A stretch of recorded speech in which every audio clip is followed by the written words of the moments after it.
Bienvenidos a todos. Esto es un nuevo espacio de encuentro. Esta vez tenemos a un invitado sumamente especial, muy querido para todas las comunidades no ágidas.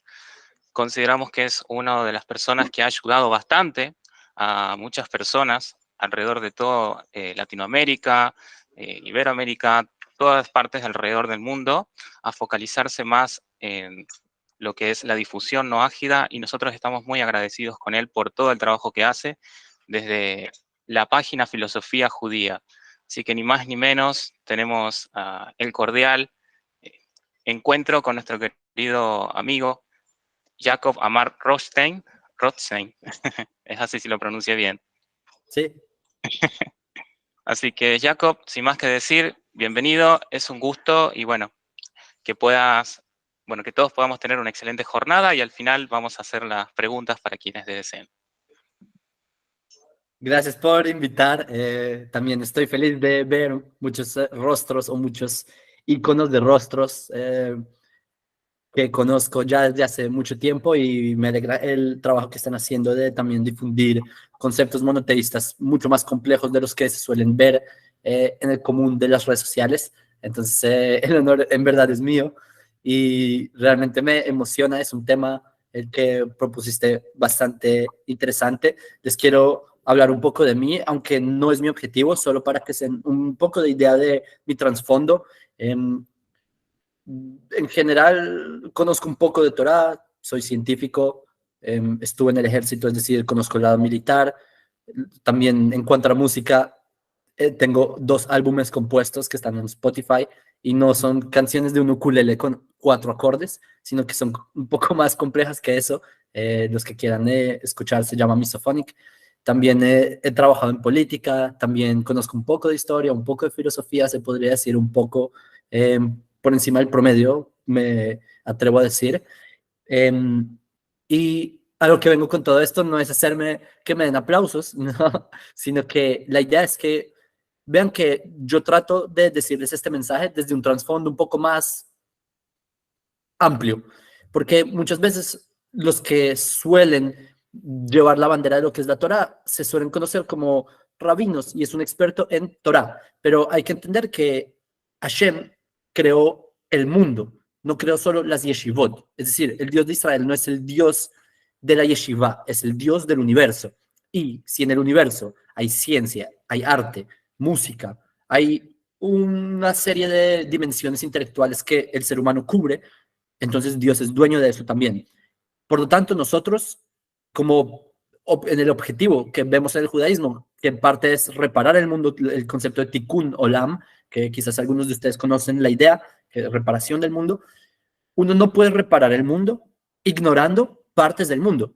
Es decir, yo no puedo pretender reparar el mundo si no tengo en cuenta que la política es parte del mundo, que el arte es parte del mundo, que la música, etcétera, etcétera, que todos estos eh, llamémoslo factores, son los que componen la realidad y por eso es que el tema es realmente importante, no solamente interesante, sino que es importante, porque al fin de cuentas, si nosotros realmente estamos asumiendo la idea de que los Bnei Noach son quienes van a hacer esta reparación del mundo, los Bnei Noach tienen esa misma obligación de ellos mismos, tomar las áreas del mundo y repararlas. Por lo tanto, no pueden ignorar, o sea, no pueden quedarse solamente en el esquema de, bueno, yo sé 7 leyes, un saludo a todos, nos vemos. No es así. Si el Noagia quiere la reparación social, necesita necesariamente llegar a un nivel competitivo en todas estas áreas del ser humano.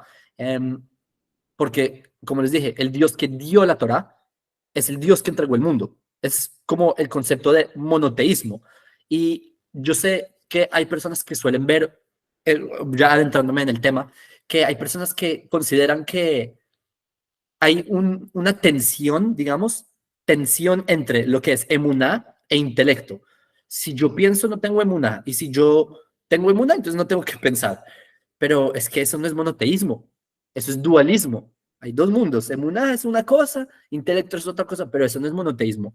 En el monoteísmo no es algo distinto. La emuná y el intelecto no son 2 mundos separados. Es verdad que no podemos tampoco decir que es lo mismo, por supuesto. Al igual que no es lo mismo decir que la razón y las emociones son lo mismo, sino que no son lo mismo. pero ambos son componentes del ser humano que no se pueden ignorar porque voy a tener emociones, entonces no voy a tener razón. Voy a tener razón, no voy a tener emociones. Así no funciona. Como complejidad humana necesitamos cubrir ambos aspectos.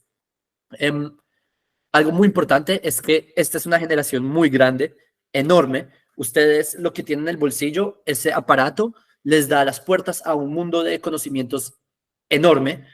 De hecho, a pesar de que estos libros yo los utilizo y los leo, etcétera, prácticamente en el teléfono también puedo verlos, es decir, y mucho más. En un teléfono uno tiene muchísimo más que todos estos libros y la pared llega hasta allá de información y eso no es nada comparado a todo lo que tenemos y eso causó que nuestra generación sea una generación de mentes muy grandes y paralelo a la mente muy grande también hay neshamot, hay almas muy grandes concorde a la generación y por lo tanto si la sociedad hace preguntas acerca de Kant y acerca de Spinoza, nosotros como personas, ustedes como noágidas, no pueden taparse los oídos y hacerse pretender que las personas, la sociedad allá afuera no está haciendo estas preguntas, no están cuestionándose el tema del aborto, no están cuestionándose el tema de cuál es el rol de la mujer, qué tanto el feminismo tiene sus límites o no, qué tanto la izquierda, la derecha, son temas que no pueden ignorar. El tema de hasta qué punto llega el ateísmo y por qué, y analizar sus razones y realmente conocer los argumentos de los grandes pensadores que han fijado lo que es este rumbo que ha tomado la sociedad y hacia dónde va la sociedad, son cosas que el Noágida no puede quedar apático, porque el Noágida es parte de esta visión de que el mundo sea mejor, basado en los ideales monoteístas de la Torá. Y por eso es que ustedes como Bnei Noach, y entre paréntesis, todo esto que les estoy diciendo es para que entiendan la importancia de este tema. Este tema no es como, bueno, aprendamos un poco acá. Señores, este tema de el pensamiento crítico, un pensamiento de crear una élite intelectual no ágida, esos son el paso a seguir de esta generación. O sea, una vez constituidas las comunidades no ágidas, lo que sigue, bueno, no les voy a dañar la charla, al final llegará a esto, pero entonces, por eso es muy importante que un monoteísta tome parte no solamente en estudiar emuná, porque la emuná, yo sé que suelen traducirla como fe, pero es que no es fe, porque la emuná se estudia. Acá, ¿saben cuántos libros de emuná hay? Y uno no puede deducir la emuná por sí mismo. La emuná se estudia. Esto es emuná, emuná, emuná, emuná, emuná, emuná, emuná. Se estudia porque implica que la razón humana también tome parte en entender por qué de este sistema que Hashem entregó al mundo, etcétera. Entonces, a pesar de que un noágida, por definición, debe inmiscuirse en lo que es el conocimiento de la emuná, también no puede dejar de lado lo que es la, llamémoslo, investigación o los campos de investigación, bien sean tanto a nivel científico como a nivel filosófico, sociológico, etcétera. El Noahida no puede ignorar estos aspectos. ¿Por qué? Porque, como les expliqué, solo piensen que, y esto está escrito en Midot HaReya, Midot HaReya son textos del Rav Kook, ¿sí? Esto es uno de los capítulos llamado Emuná en el capítulo 15. Él ahí dice, ahí el Rav Kook escribe, no, se los resumo para no extenderme mucho por cuestión de tiempo, que si una persona no tiene cuestionamientos, una persona no se cuestiona cosas de la vida, es una persona que no tiene emuná. Solo piensa en la ecuación. Si una persona en verdad tiene emuná y sabe que Hashem tiene las respuestas, esa persona no debería tener miedo a abordar el conocimiento, a preguntar, a salir de su zona de confort. Porque si en verdad la Torah es verdad, ¿por qué me daría miedo hacer preguntas difíciles? Incluso sobre la Torah, incluso sobre conceptos monoteístas, tiene sentido. En cambio, una persona, un dogmático, que no tiene emuná, él se va a inhibir y él se va a tapar los ojos frente a los avances científicos, arqueológicos, académicos, que plantean respuestas o plantean, digamos, llamémoslo descubrimientos, no sé cómo decirlo, que plantean ideas sobre la emuná, sobre la Torah, sobre el ser humano, etcétera. Entonces, si una persona no es capaz de cuestionarse estas cosas, es una persona con una emuná pequeña, una persona con una emuná grande, es una persona que es capaz de abordar estas preguntas. Eso lo desarrolla Rav Kook más extensamente, pero espero que entendieron esta idea hasta acá. Vamos bien, sí, listo. Veo solo una cara, entonces ahí la de Nehemia, entonces vamos bien, listo, varios emojis, entonces ya. Entonces, hay un problema, que acá es donde la gente empieza a dualizarse, que las personas, y este es un dicho que es en hebreo, pero se los voy a decir en español, que las personas estudian, no, de hecho la palabra es, las personas investigan como si no tuvieran emuná, y tienen emuná como si no hubiera investigación. Entonces, cuando la persona se pone el sombrero de investigador el día de hoy no hay emuná, hoy dejemos todo lo que es el monoteísmo de lado y metámonos en el conocimiento. Por otro lado, hacen lo mismo del otro lado. Dicen, no, ignoremos que hubo tablillas de Gilgamesh, que hay otro par de tablillas sumerias que hablan sobre un diluvio, y digamos que no digamos, de alguna manera desconectémoslo de la realidad sociológica de esa época. Entonces, aquí tratan de hacer un dualismo con las ideas, pero justamente uno de los mensajes que les quiero dar yo es que no hay que temer a enfrentar estas ideas, y les voy a decir sencillamente por qué. Porque la emuná no contradice la mente, como les dije. Pero el problema es que hay muchas personas que hicieron de la emuná un estudio, un campo, digamos, solo acerca de las cuestiones de la existencia humana. Entonces, bueno, ¿cómo voy a ser feliz? ¿Cuál es la clave de la riqueza? Es emuná, voy a tener emuná en Hashem, voy a creer en Hashem para tener riqueza, etc. Es perdón, a la punto de vista de la línea ideológica que yo sigo, como ustedes saben, que yo soy muy alineado, tengo mucha afinidad con la perspectiva de Brit Olam, del Centro de Magia Mundial, de Rav Sherki, que es de Rav Kook y Rabbi Yehuda Leon Ashkenazi, que son una línea, digamos, un poco más amplia de lo que es la idea de emuná. Pero lo que pasa es que las personas que exponen primordialmente la idea de emuná lo hacen de una forma muy, en un campo muy reducido, para un público también un poco reducido, no sin querer desprestigiar, pero es que eso es lo que pasa, siendo que la emuná es algo que abre unas puertas muy grandes para el ser humano. Entonces, lo que debemos recordar aquí es que la emuná no simplemente es una sensación que me hace sentir bien para seguir adelante, sino que es lo que traza lo que nos ayuda a enfrentar estas avances o estas ideas de la cultura, de la sociedad, de la academia, de la ciencia, de lo que sea. Entonces, eso es lo que es la emuná, es una herramienta intelectual que también se conecta con las emociones, etcétera, que nos ayuda a abordar esto. Entonces, mi segundo mensaje es ese, que el concepto de emuná es mucho más amplio, y en esta par de minutos que nos quedan no vamos a abordar todo el tema de lo que se implica, porque la emuná, nuevamente, tiene un poco de estudio. Entonces, son temas que ustedes en sus respectivas comunidades no ágidas, son temas que ustedes deben abordar. Pienso que es muy importante porque es lo que nos traza la línea de cómo abordamos estas, digamos, retos, llamémoslo así, si es que son retos, ¿sí? A mí me parece que no son retos, son herramientas, ya les explico eso. Ahora, ¿qué pasa? Que todo ser humano, llamémoslo así, consume folclore. Todos consumen folclore, ¿verdad? En cierto sentido, a propósito, me dieron la comunidad no ágida Mendoza me dio un artefacto, llamémoslo así, que es algo realmente, no sé si la palabra es indígena, pero algo realmente local, cultural de esta zona del planeta. Entonces, el ser humano requiere folclore, es decir, tiene unas expresiones que necesita para conectarse con lo que es su esencia. La pregunta es si ese folclore va a trazar las líneas de lo que es su propia realidad. Es decir, si tengo esto porque este es un buen adorno cultural, yo no, me refiero, los judíos no sé, no dudo que tomaron mate, porque los judíos en América están desde 500 años atrás, pero la pregunta es si para un argentino esto va a ser un instrumento de folclore, o esto representa algo que traza su ideología y su perspectiva del mundo y su forma de actuar en el mundo como una cultura, una familia nativa de la tierra.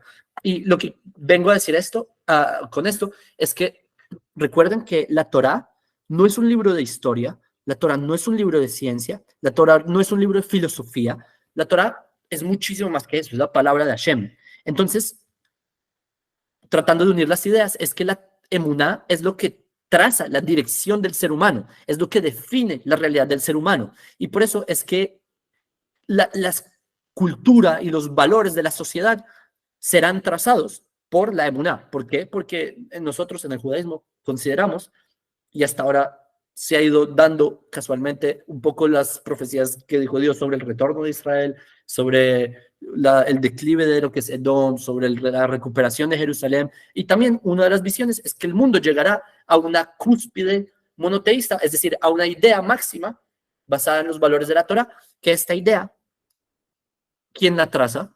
Los noágidas, porque ustedes son los responsables de sus propias sociedades. Es decir, que si las naciones algún día van a creer en la idea monoteísta, significa que las naciones tuvieron que tener un detonante noágida, que son ustedes. Hasta acá voy bien o los estoy mareando. Ok.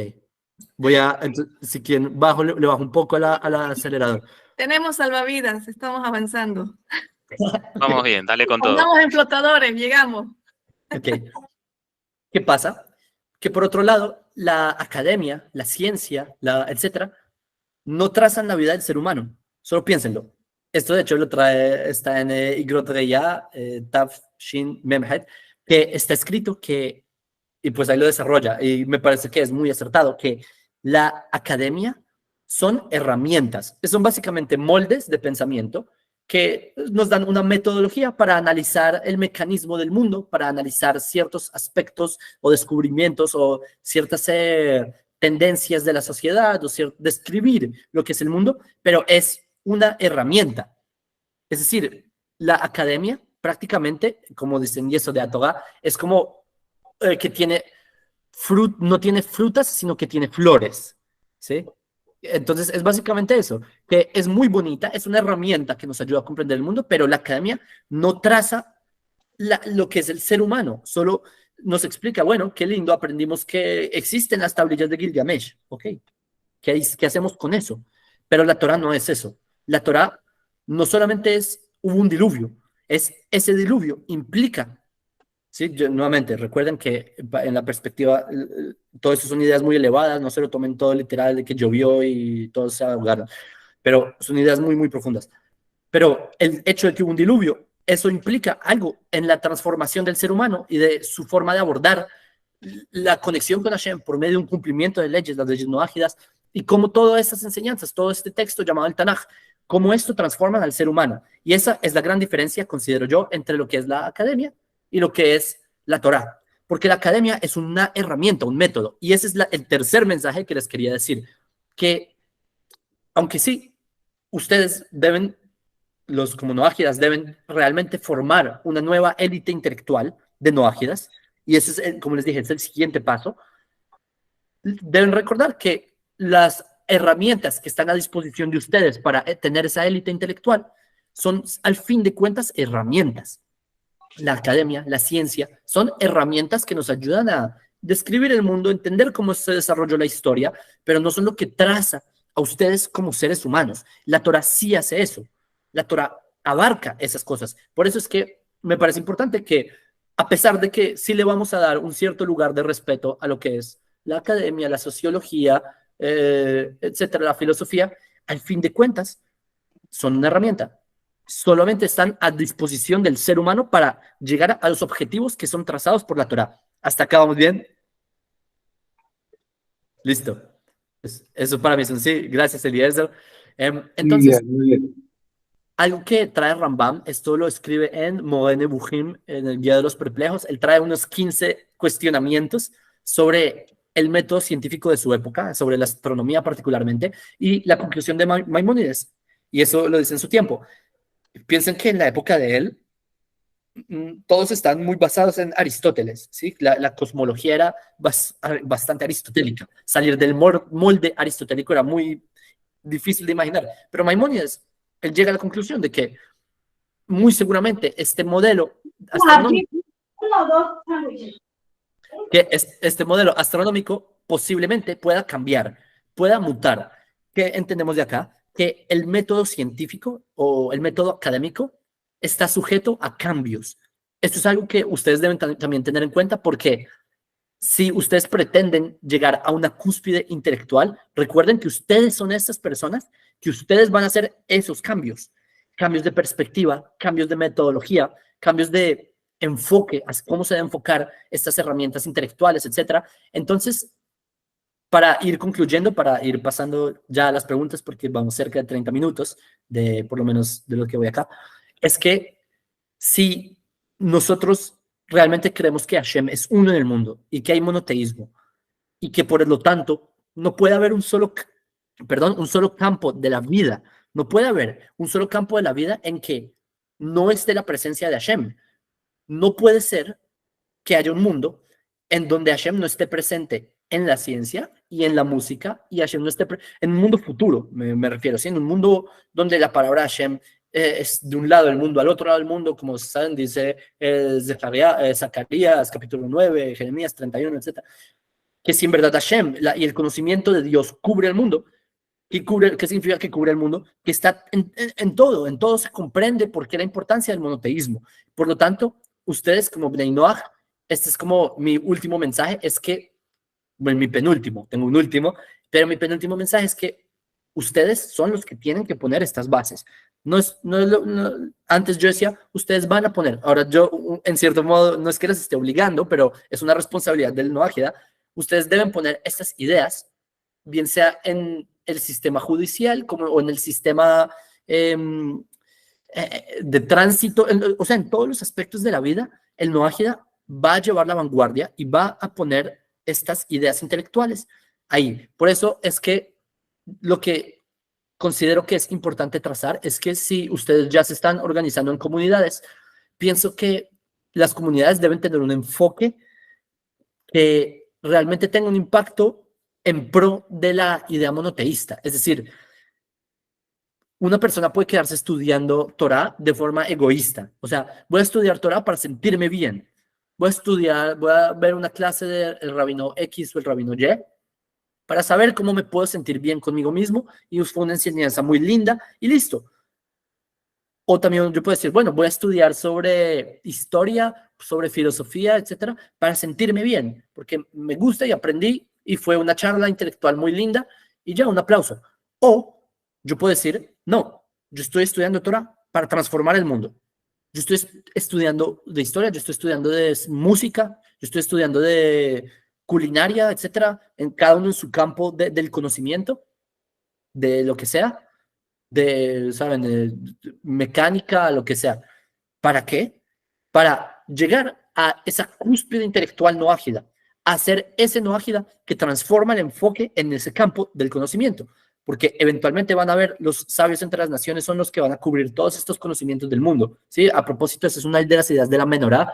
Esta no es la menorá, esta de hecho es la Hanukkah, que tiene 9 brazos, pero la menorá está ahí arriba. Ahí está. Que la menorá tiene 7 brazos porque son los conocimientos, ¿sí? Los conocimientos del ser humano. Y en el centro está la Torá y todas las velas van hacia el centro. Todas las llamas van hacia el centro apuntando en señal de que deben ser enfocados por la Torá. Esa misma idea, a propósito, no son 7 porque sí, también son 7 por los valores universales, etcétera. Yo he visto bodas no ágidas en donde hay una menorá en representación a las 7 leyes no ágidas, en fin. Pero la idea es esa, que ustedes no se queden en que hicieron una comunidad no ágida para sentirse bien o para no sentirse solos, sino que hicieron una comunidad no ágida para tener un enfoque positivo y tener un impacto real. Y ese impacto real es apuntarle a nuevamente voy a repetir el término por quinta vez, una élite intelectual. Eso es lo que intelectual me refiero en cualquier campo. También el nutricionismo es intelecto, ¿sí? Un nutricionista que es nutricionismo, comer. Sí, para ser nutricionista se necesita conocimiento científico, se necesita, etcétera. Entonces, sí, también, desde, como les dije, culinaria hasta el deporte, en todos los campos, el Noagia debe cubrir estas ideas y por eso es que mi mensaje para ustedes es que es ese. Sé que lo hay, ya hay Noajias de ese nivel y sé que seguirán habiendo y sé que ustedes, Besrat Hashem, que Hashem les dé las fuerzas y la capacidad y que Hashem les ayude a llegar a a poder poner esto en práctica o por lo menos transmitirle estas ideas a la generación que viene después de ustedes. Quiero cerrar ahora sí con la última de las ideas y es que esto lo escribe Rambam en Ilhot Avodah Zarah.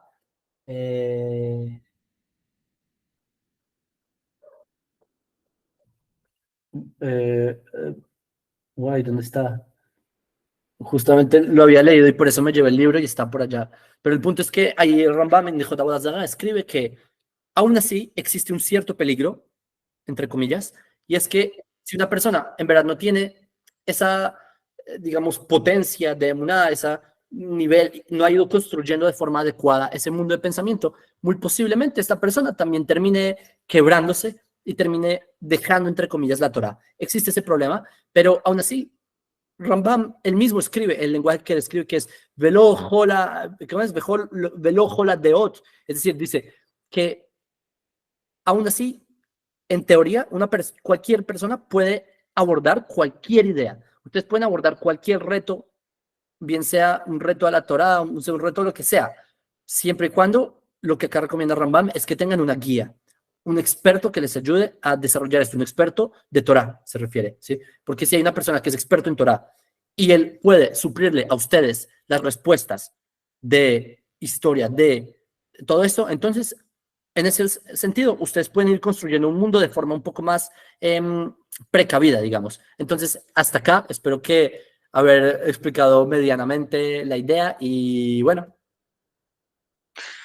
Muchas gracias, querido Jacob. La verdad, muy interesante la charla. El conocimiento aplicado a la práctica, creo que es uno de los mensajes fundamentales que deberíamos tener todos como seres humanos y no quedarlo solamente con el intelecto.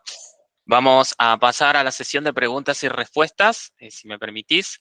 Las personas que quieran preguntar pueden levantar la mano, les voy dando el lugar, y los que quieran tengan preguntas también la pueden escribir en el chat y las voy leyendo. Primero empezamos con Silvia Lizarazo. Adelante, Silvia. Gracias, hola, buenas tardes a todos. Soy Silvia Lizarazo, acá en Colombia. Bueno, hace aproximadamente 2 o 3 meses abandoné la idolatría, era católica.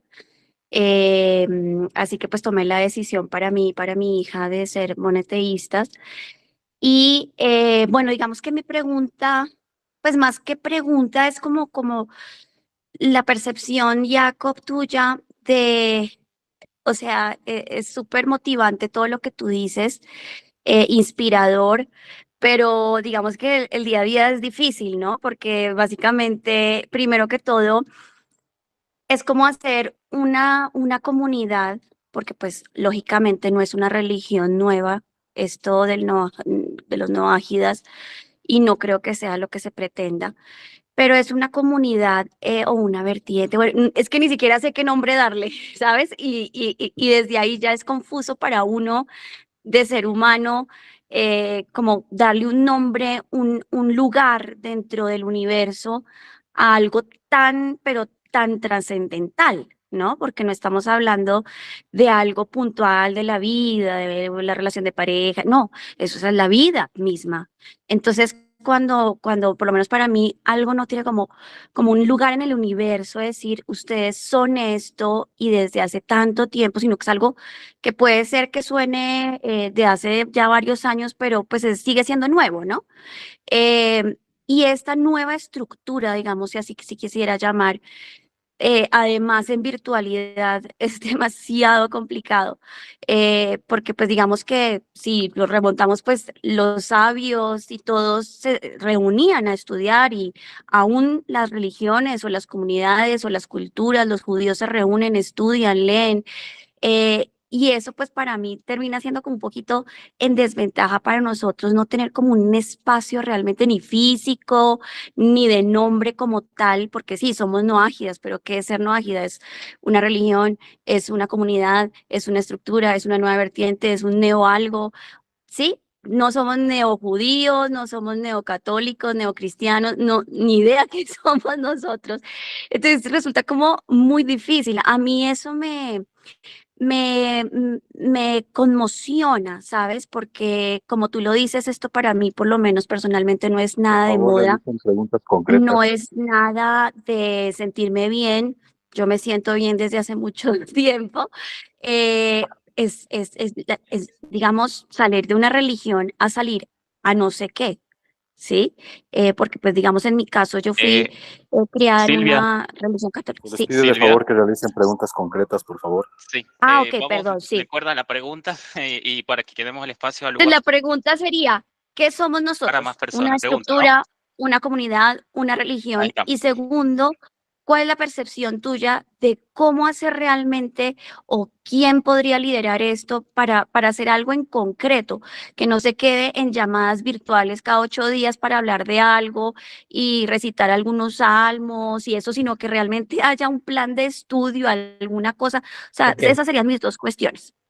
son muy buenas preguntas. La primera, no ágida es la humanidad en general, pero es cuando la persona se da cuenta que él es parte de esa humanidad, ¿sí? De que no es parte de una religión. Una religión era un vestido que tenía puesto porque se lo impusieron o se cayó en él. Y la persona se va dando cuenta que hay algo mucho más profundo que esa religión. El noagia es eso, el noagia es el que va a su raíz. ¿Sí? Este es un noagia de Argentina medio esto. Esto es el noagia. Es lo que es inherente a la persona, es lo que es en verdad la persona. Es decir, noagia es lo que en verdad eres tú. Sé que es un abstracto, me dijiste que hace muy poco estás en estos conceptos, te aseguro que la idea se va a volver un poco más clara, pero es básicamente, ser noagia es la forma más pura de ser tú misma. Es básicamente eso. Em, pero acá ya es un problema, y esto soy consciente, de que se suele tener la idea de que como es que hay comunidades, etcétera, que puede ser una religión, claro, porque si salió de una religión, entonces ¿a dónde va a entrar? A otra religión, supuestamente. Pero ser no ágida no es eso. Ser no ágida, como les dije, abarca aspectos primordialmente, en mi opinión, políticos, territoriales, aspectos sociológicos, culturales y también espirituales, obviamente, porque no se puede separar el espíritu. Como les dije, la persona consume folclore y parte del folclore es una expresión espiritual, etcétera. Pero entonces, si me preguntas, ¿quién va a liderar esto? Yo no creo que hay un líder. Hay 70 naciones, 70 significa mucho, ¿sí? 70 es como, hay muchas naciones. Cada nación tiene su líder. Y de hecho, está escrito que van a ser familias de la tierra. Es decir, que tu apellido es Lizarazo, ¿os lo pronuncié mal? Sí, Lizarazo. Lizarazo. Las familias tienen un líder que son los padres o las madres. En Israel tenemos nuestros patriarcas y las matriarcas. ¿Sí? Hoy en día tenemos a nuestros rabinos, que son los que heredaron esta sabiduría. También los noágidas, si tú eres la primera noágida de tu familia, tú eres esa matriarca noágida de tu familia. Eso es lo impresionante. Acá hay muchos patriarcas de sus familias acá que son los primeros en retornar a esa identidad noágida de ellos. Entonces, no es una religión, no es que hay un líder, hay muchos. Todos ustedes son sus líderes. Es que no es algo homogéneo, no puedes meter a todos los noágidas en todas las expresiones culturales porque deduzco que tú eres de Colombia, ¿verdad? Esto es ajeno a Colombia, porque un noágida que para él esto tiene un significado fuerte, que representa para el noágida en Colombia o en Cuba o en Azerbaiyán. Nada, porque eso no es de él. Entonces, por eso no considero que deben meter a todos los Bnei Noach debajo de una sombrilla llamada el noajismo. Entonces, pienso que esto es una pregunta importante sobre lo que es la rutina diaria, si nos encontramos cada X días, están muy solos. Yo soy consciente de eso y debo decir algo. Hace poco escuché una crítica de que el crecimiento del mundo noagia es solo una ilusión, ¿verdad? Es simplemente como los líderes noagias están haciendo una ilusión de que el movimiento noagia está creciendo, pero en verdad están atascados. Pero eso no es verdad. El movimiento noagia sí está creciendo. ¿Qué pasa? Que las personas que hacen esta crítica, y supongo que eso es lo que se siente muchas veces ¿cómo se dice? Las personas de a pie. Que las personas que hacen esta crítica quizás no conocen de fenómenos socioculturales o sociológicos, que ningún movimiento se fue de la noche a la mañana. Nada pasó de la noche a la mañana. Esta idea de comunidades noagias, etcétera, es algo que yo hace 2, 3 años empecé a decir, deberían haber comunidades noágidas, y yo decía, en 20 años van a haber comunidades noágidas. Da la casualidad que en 2 años ya empezaron a hacer comunidades noágidas, pero yo no descarto la idea de que puede tomar 2 décadas en que se consoliden, o más, puede tomar más, y no pasa nada, hay que tener paciencia. Entonces yo sé que las personas tienen mucha prisa de que no, el movimiento noágida está atascado, no está creciendo, etcétera. Señores, que nada es de la noche a la mañana, y cualquiera que haya estudiado lo mínimo de sociología lo sabe. Nada es de la noche a la mañana. los que hacen estas críticas es porque no saben de sociología quizás, o no saben cómo se desarrollan los grandes movimientos del mundo, no fue de la noche a la mañana.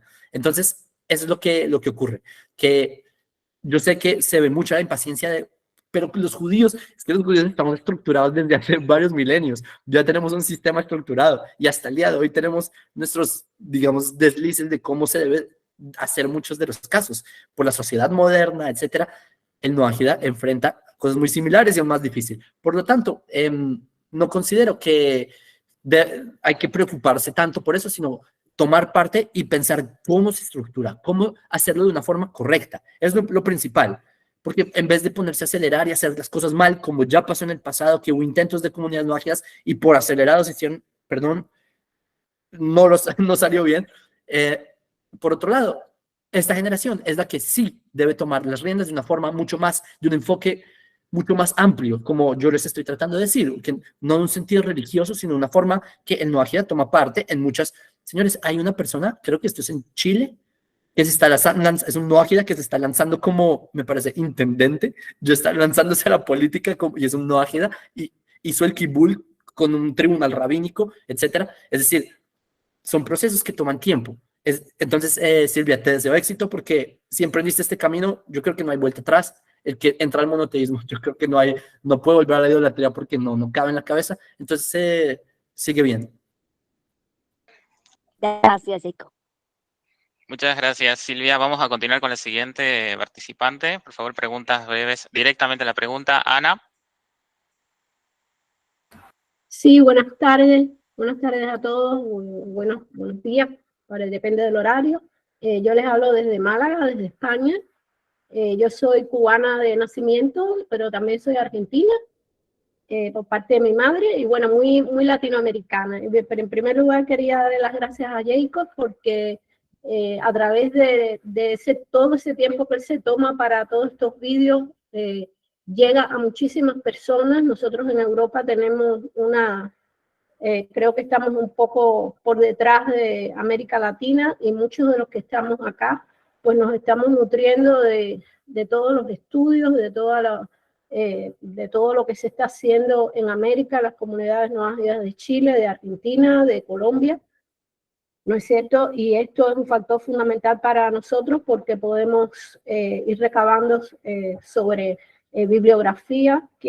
Yo soy profesora, he estado trabajando allá en América por 15 años y creo que el estudio, hablando sobre lo que nos planteaba la señora anteriormente, es muy importante el estudio personal, el buscar bibliografía, el estudiar, así como nos decía Jacob al principio, un proceso de estudio personal, de superación personal. Y bueno, perdón, Ana, directamente, sí, por favor, a la pregunta, gracias. Sí, quería preguntarle a Jacob, perdón por lo que estaba diciendo, que si existe alguna, porque yo he tratado de buscar apoyo rabínico acá donde me encuentro y nos resulta muy difícil. Hay personas de Madrid que también, o sea, españoles también, ¿no es cierto? No solo latinos, sino españoles, que buscamos en distintas partes. Por ejemplo, nosotros estamos ligados con una comunidad también de Colombia, y en esa comunidad yo la encontré a través de personas que estaban en Madrid, de españoles. Entonces, ¿qué tanto nos haría falta de que tuviéramos apoyo en el lugar donde estamos, ¿no es cierto? Esa es mi pregunta. Sí. Es buena pregunta. Lo que yo entiendo, el reto no solo es para ti, el reto es para el judaísmo también, para las comunidades judías, porque de la noche a la mañana hay personas tocando la puerta en las sinagogas, y la experiencia del pueblo judío es que cuando tocan la puerta a las sinagogas hay dos opciones: o te van a tratar de evangelizar o van a tratar de hacer una conversión y tú no sabes los motivos, entonces se evalúa cada caso. Y lo que ocurre en esta generación es que es abrumador, en verdad es abrumador la cantidad de personas que quieren convertirse, la cantidad de personas que quieren evangelizarte, y ahora tienes este fenómeno que son Bnei Noach, que no quieren ni evangelizarte y tampoco quieren convertirse, no tienen ni la más mínima intención de ser judíos, porque ellos son conscientes de su rol y que Hashem también los quiere siendo no judíos y que tienen un rol en el mundo y que quieren transformar su propio pueblo, etcétera, etcétera. pero lo que quieren es tocar la puerta para consumir Torah. Pero dentro de la sinagoga no saben eso. Y ese es el reto acá, que yo creo que hay que ponerse en los zapatos de las comunidades judías también, de entender que el judaísmo, y aquí entre nos, en España no hubo judíos por 500 años, si recuerdas eso, hasta desde el siglo, bueno, finales del 19, pero sí, principios del siglo XX. De hecho, el edicto de la expulsión de España lo quitaron hace poco. No sé si sabían que duró siglos hasta ahorita. Es un dato interesante, que judíos volvieron a España aún con el edicto de la expulsión vigente. Simplemente que el modernismo permitió que los judíos se colaran nuevamente. Pero entonces imagínate una sociedad tan traumada que tú ves, de hecho, ¿en qué ciudad estás, dijiste? ¿Málaga? ¿Pronunciaste? En Málaga, me parece, fue en Málaga, que la semana pasada hicieron un grafiti en la sinagoga. ¿No, ¿sí lo viste? Ahora ve y toca la puerta de la sinagoga. Oigan, es que el trauma es fuerte. Yo creo que hay que ponerse en los zapatos. Para los que no saben, en la semana pasada, en la ciudad donde Ana está, fueron vándalos, hicieron grafitis antisemitas en la sinagoga. La misma sinagoga que hay personas que no son judíos que también están interesados. Entonces acá es la complejidad es grande. Por eso, lo que yo digo es que la ventaja de la comunidad no ágida y desarrollar una comunidad no ágida, es que cuando ya se tiene algo un poco más estructurado, un poco más legítimo, es mucho más sencillo abordar a un sabio de la Torá. Porque como individual es difícil para ambos lados de la mesa. Pero cuando tú tienes un grupo estructurado y tú dices, mira, somos un grupo de Bnei Noach, que ya tenemos nuestros principios, ya tenemos esto, enséñanos Torah. Porque te recuerdo, en el judaísmo los rabinos no son pastores. No viven de limosnas, de que te manipulan emocionalmente para que les des dinero. No es así. En el judaísmo los rabinos son expertos, son profesionales, son doctores. Para ser rabino, por eso yo no me hago llamar rabino, porque para ser rabino hay que estudiar años y años que yo todavía ni he cumplido. Entonces, yo soy joven, relativamente. Entonces, un rabino, en verdad, propiamente, es una persona que, de una forma en la que la comunidad no está estructurada, puede también contribuir el servicio que el rabino da. Eso es algo que considero no ignoren, que el trabajo de los rabinos no es gratis. Por lo tanto, pienso que estructurar una comunidad no ágida tiene mucho más chance de poder llegar a lo que es este puente entre lo que es el sabio de la Torah y el no ágida que requiere que requiere de conocer cuáles son los parámetros que Hashem busca de él.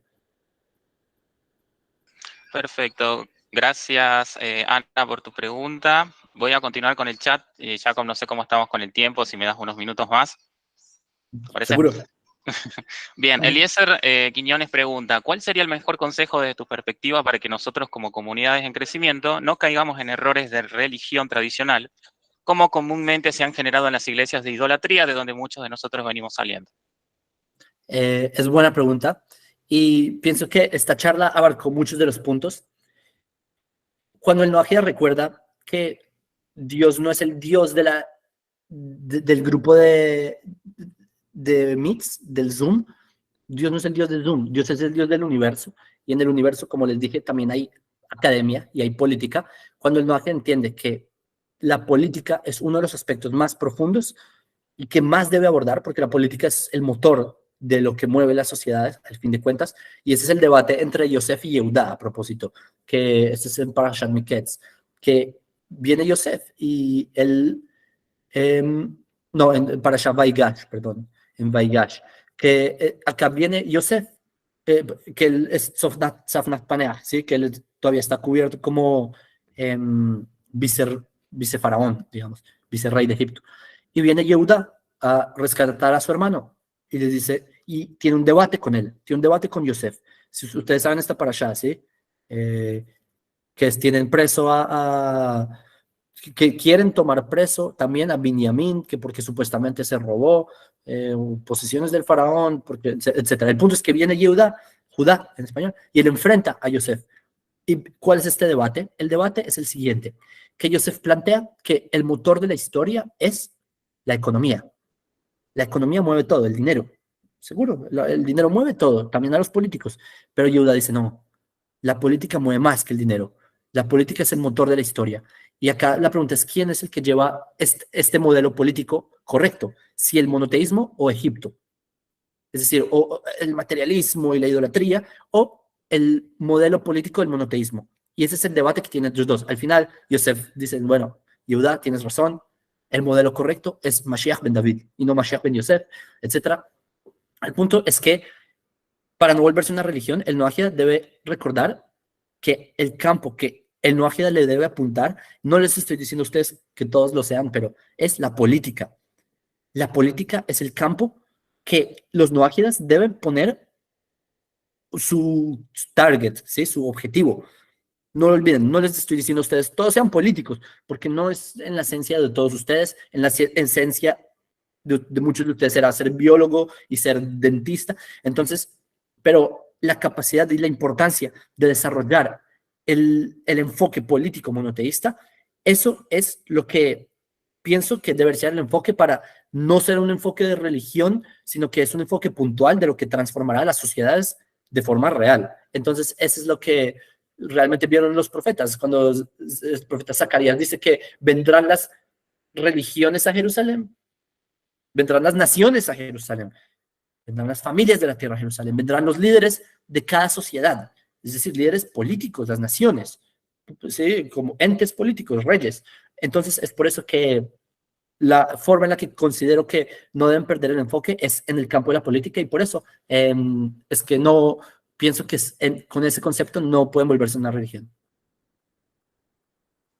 Perfecto, muy interesante. Gracias, Jacob. Gracias, Eliezer, por tu pregunta. Una más en el chat y voy contigo, José. Te doy la palabra. Acá preguntan en el chat, nuestra espiritualidad se basa en las enseñanzas de la Torá como nuestro manual de vida. Entonces, ¿cuál sería la forma ideal para aplicar nuestras culturas, profesión, creencias sin desaprendernos de la Torá? Se pregunta Rosy. Muy buena pregunta. Y acá, y es de las cosas difíciles, debo de admitir, porque acá hay una idea que se llama Hiddush Dat, que es no innovar una religión. Entonces acá es donde el Noahida está en una cuerda floja, ¿verdad? Porque dice, wow, si yo soy muy cultural, de pronto me estoy inventando una religión, y si no, entonces estoy judaizándome, como dicen esa palabra, yo no la conocía, pero resulta que existe, estoy pretendiendo ser un judío. Entonces, ¿cómo hago para mantenerme entre lo que es el monoteísmo, como lo recomienda la Torah, y la cultura? Comprendo esa dificultad, pero aquí es donde viene, hecho el día 27 de Marjeshvan de este año, yo hice 27 de Marjeshvan, que 10 es un gregoriano, no tengo ni la más mínima idea, pero yo hice una charla justamente de eso, que la idea es que deben haber sabios entre las naciones. Chachmei Umot Haolam. Los sabios de las naciones es, por ejemplo, el ejemplo que me gusta dar, ¿sí? Este es un ejemplo que me gusta dar porque lo trae Rav Kook, que me parece muy... En el pueblo de Israel nosotros tenemos una fruta llamada etrog y tenemos otra fruta llamada limón, y son similares, se parecen, pero Israel tenemos prohibido mezclarlos, hacer un híbrido de ellos, porque tenemos prohibido hacer híbridos. Pero entonces, ¿está prohibido hacer un híbrido entre un limón y una naranja? La respuesta es que no. ¿Por qué? Porque en el judaísmo la naranja y el limón son la misma categoría, son cítricos, etc. El etrog, porque nosotros, la definición de la Torah es por la rama, etc. Entonces, por esto no se puede mezclar el etrog y el limón. Pero, ¿qué tal si un noágida, un experto de botánica noágida en Katmandú, para él, el etrog y el limón sí es la misma familia? Porque en Katmandú, en su cultura, el etrog es un equivalente a un limón, entre comillas. Entonces, para él no habría ningún problema de hacer un híbrido. Les digo esto porque los noágidas también hay en el conteo de leyes noágidas hay una prohibición de hacer híbridos. No sé si ustedes sabían, de hacer injertos, por si no sabían. Pero el punto es que entonces el noágida podría mezclar un etrog y un limón. Depende del botánico noágida experto en esa área. Y así será en todos los campos. A lo que me refiero es que lo que va a definir cómo se manifiesta la ley noágida de cada nación es por los sabios de las naciones.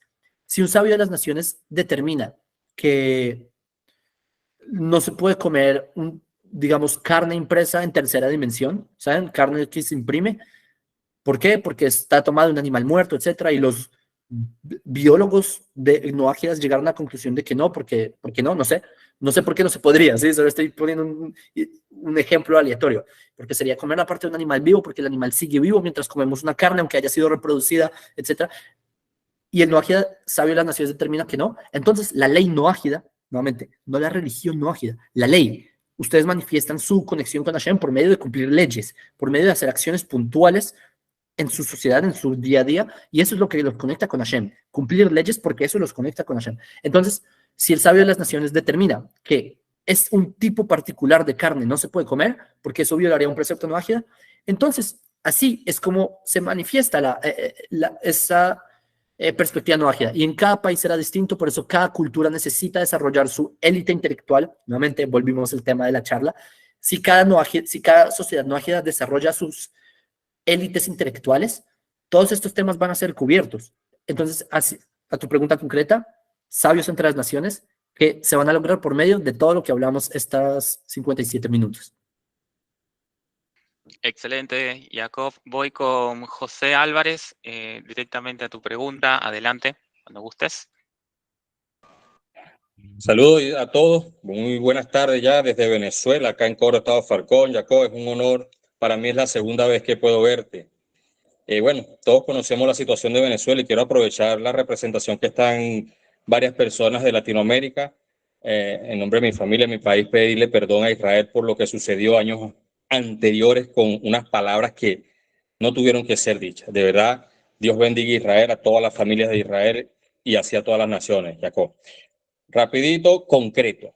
Todos conocemos la situación actual de Venezuela, pero ¿cómo podemos hacer o crear o levantar una élite intelectual noágida, por lo menos acá en Venezuela? Todos conocemos la situación política, inclusive yo soy secretario estadal de un partido político acá, y esa parte, bueno, socialmente y financieramente, pues soy enfermero, administrador, soy especialista también en riesgo y seguro, ya esa parte no me maneja, pero desde el punto de vista de Torah, de conocimiento de los sabios de Israel, ¿cómo podemos levantar una élite intelectual noágida en un país tan antisemita como el nuestro?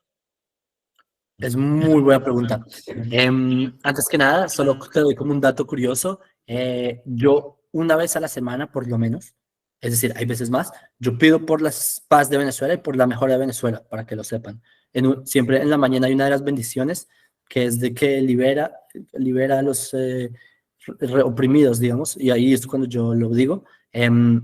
Sobre la pregunta en concreto, mira, aquí entre nos, el pueblo judío, si hay un pueblo que le han dado mucho palo, es a los judíos. Y te puedo decir desde las historias de mis abuelos hasta de todos los que me rodean, personas que llegaron a países con una mano adelante y una mano atrás, sin un solo centavo, literal. Si tenían maleta, eso era, trajo una maleta, qué loco. Pero a propósito, quiero reconectar cómo empezamos la charla.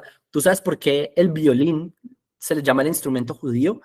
Porque el violín, y porque hay más judíos violinistas expertos y no pianistas. Porque el violín es un instrumento que tú puedes llevar de un lado al otro. ¿Por qué no hubo grandes judíos expertos en agricultura, en campos, etcétera? Porque el judío nunca pudo estar quieto arando un campo sin que vinieran a hacerle un pogromo, a perseguirle y a quemarle la casa. El judío siempre se tuvo que mover de un lado al otro, y como el violín era transportable, entonces el judío desarrolló la habilidad del violín. Lo mismo con el ajedrez, etcétera. Entonces, solo mira, piensa en lo que ocurrió hace 80 y pico años, que hubo un holocausto horrible, y aún así, tú ves sobrevivientes del holocausto que tienen premios Nobel. ¿Cómo es posible? Que se inventan cosas. Esta página que estamos, Google Meet, ¿sabes quién creó Google? Judíos. ¿Quién creó el formato que me están escuchando MP3? El formato MP3, judíos. La USB, para conectar con lo que esto está, fue creada por un judío. Uno, después de haber salido de tantos golpes, lo logró. Porque el judío no se dio excusas. Es así de sencillo. Entonces, José, lo que yo creo es que uno puede ponerse, y esta es una de las enseñanzas que nos da la Torá, de la mujer de Lot. Lo que pasa es que ellos salen de Sodoma, Sodom, Amorá, Sodoma y Gomorra, y lo que les dice Hashem es, los del ángel, ¿sí? Les dice, aunque dice la persona, no dice ángel, pero en fin, les dice, no miren atrás, no miren a la destrucción, sigan adelante. ¿Qué es lo que hace la mujer de Lot? Mira para atrás y se vuelve una estatua de sal, etc. ¿Qué pasa? ¿Qué nos enseña acá el Midrash? Que el problema es que la persona si tiene un objetivo y está saliendo de la destrucción, está saliendo de ese mundo negativo y todo está destruido y esa es su sociedad. Es que es de ahí, vienen de Sodoma y es una destrucción total, y está lloviendo azufre del cielo. Entonces tú tienes dos opciones: quedarte amarrado al pasado y decir, no, pero es la sociedad, me quedo, como tu mente está ahí encadenada, o tú tienes el objetivo y tú te vas de ahí, tú sigues el objetivo, la sociedad puede estar en llamas y tú sobresalir. Eso es lo que enseñan en Midrash, eso es lo que pienso que no te lo tomes como una teoría. Por eso te dije los ejemplos del pueblo judío, que el pueblo judío me parece un ejemplo que ha demostrado que a pesar de que te den golpes y vengas de sociedades bien difíciles y bien perseguido, puedes florecer. Gracias, Jacob. También a ti. Gracias, José, por tu pregunta. A continuación voy con Esther Bastenes. Adelante con tu pregunta.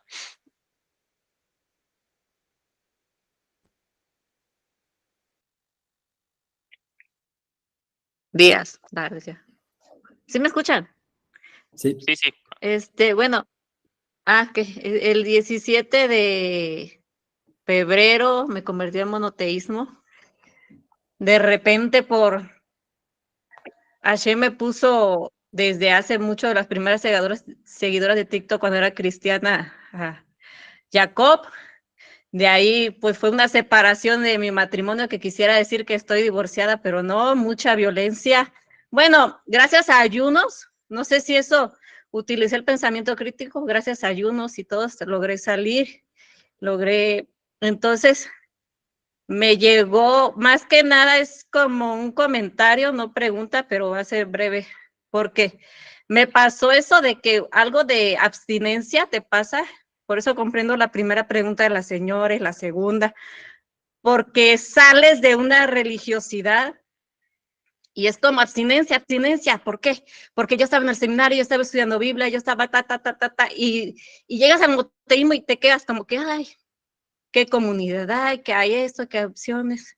Entonces, pues llegó la calma con Bridolam, aunque pues es por medio de redes sociales, lo que sea, pero llega la calma. Y llega todo esa explicación que dice Jacob, no me ha llegado totalmente, pero pues yo sé que estoy en el camino y llega el estudio y todo eso, de cómo hacer comunidades ya después otra vez presenciales, pero no desesperarse, pues vaya, yo no lo tengo todo, pero ahí voy, ese era mi comentario.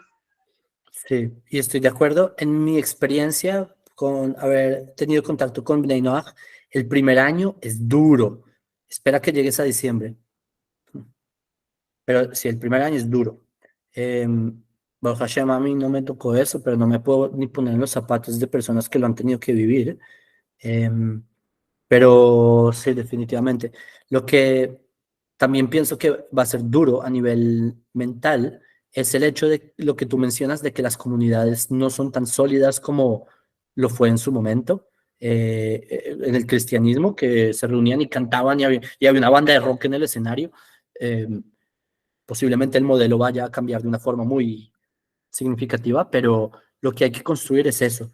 De hecho, Irving Gattel, que él me lo explicó de una forma sociológica muy interesante, él me mencionaba que debido a que los noajidas salen de una estructura cristiana, lo más predecible y común es que cuando creen comunidades noajidas, tomen ciertos elementos que estaban en las comunidades cristianas como formas de estructurarla, formas de administrarla. Entonces, en ese sentido, pienso que hay cosas que se pueden rescatar, obviamente limpiándoles la idolatría. Y nada, les deseo suerte porque las comunidades noajidas es uno de los, digamos, pasos que pienso que se están dando, se van a dar. Como les dije, no es de la noche a la mañana, a pesar de que las personas que critican no tienen ni idea de cómo funciona a nivel sociológico, pero no es de la noche a la mañana y esto va a solucionarse, solo no tiren la toalla y verán los frutos. Gracias, Esther. Pasamos con Claudia Castillo, amiga. Adelante con tu pregunta. Te escuchamos. Hola, Jacob. Hola, buenas tardes a todos. ¿Cómo están? Bueno, quería preguntar, Jacob, un consejo. Nosotros podemos, como guías, yo me considero guía, no líder, decirle a la gente, mira, puedes leer este libro, vamos a estas clases, nos reunimos, hacemos esto. Pero algo que yo no le puedo decir a la gente es cómo desarrollar su pensamiento crítico, su por qué salió de la idolatría y está buscando otra cosa. Y aquí es como donde ese cerebro límbico, que todos lo tenemos, como que le dice, me estás quitando la idolatría, pero ¿con qué me vas a reemplazar eso? ¿Sí? Y aquí no tenemos ni lo más parecido a reemplazar eso, porque eso viene del pensamiento crítico, del pensamiento lógico, racional, que nos enseña la Torá y que los que ya llevamos varios años sabemos, ¿sí? Entonces aquí el consejo que te pido es, ¿cómo hace uno si hay una parte en la que uno ya no puede? O sea, yo no le puedo decir a una persona, si ese cerebro crítico no se desarrolla desde la niñez, ya en este tiempo tiene uno que ponerle mucha energía a hacerlo, ¿sí? Entender lo que está pasando, ¿sí? Antes de entrar en esos cuestionamientos de que es malo, ¿sí? Es totalmente personal, es un trabajo personal. Muchas gracias. Sí, no, es verdad. De hecho, Claudia, si me permites recordar que mi memoria, aunque no es tan buena, podría decir que la primera vez que tuvimos una charla fue justamente del tema de qué rabino debo seguir.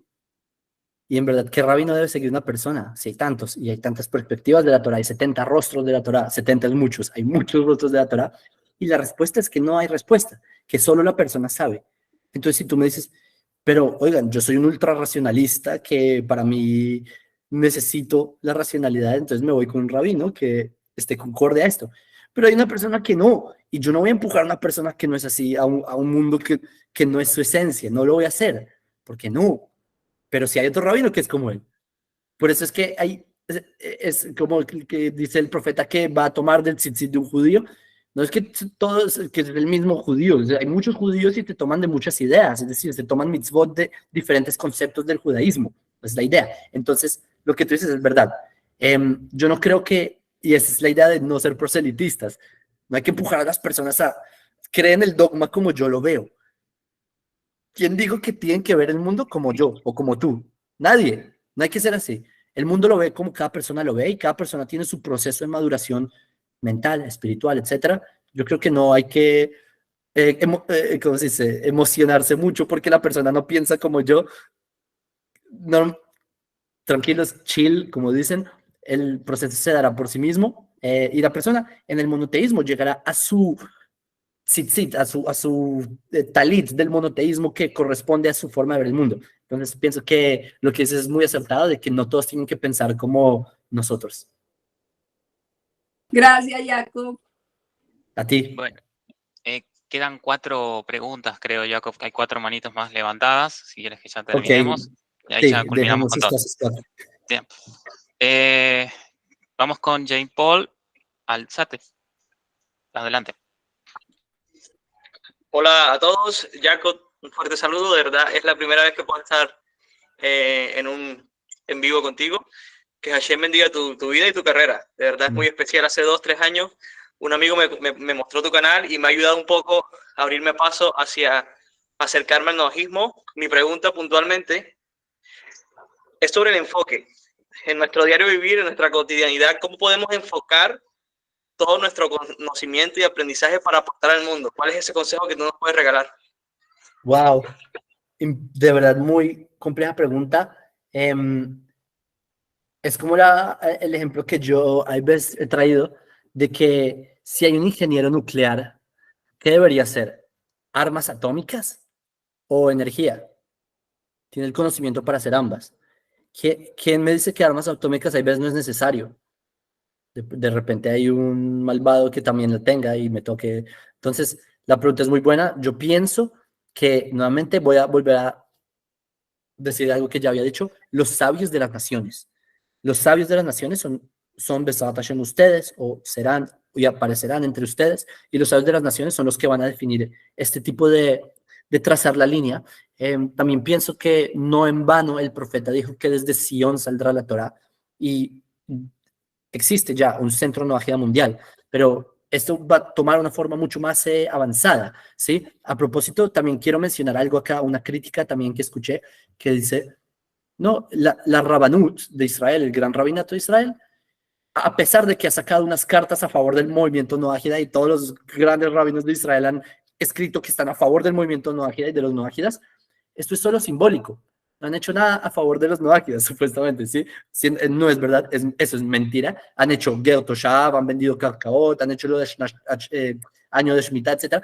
Pero si realmente esto se está desarrollando de la forma como se está desarrollando, va a haber un punto en el que eventualmente el centro de Torah del mundo, que es Israel, Jerusalén, va a tener una conexión directa con estos centros de monoteísmo en el mundo, que son las comunidades noágidas o los sabios entre las naciones, y este futuro contacto va a haber, así es como yo lo recibí de mis rabinos, ¿sí? Que va a haber un futuro Sanedrín noágida, ¿okay? Y ese futuro Sanedrín noágida, Sanedrín es como un cuerpo, una institución de sabios que fijan la ley. Ellos son los que van a fijar cómo se hace estas leyes del diario vivir. Ahora, lo que estoy hablando es a nivel teórico, ¿sí? De que todavía no está ese Sanedrín, todavía esa Rabanut no existe, no tiene con quién conectar.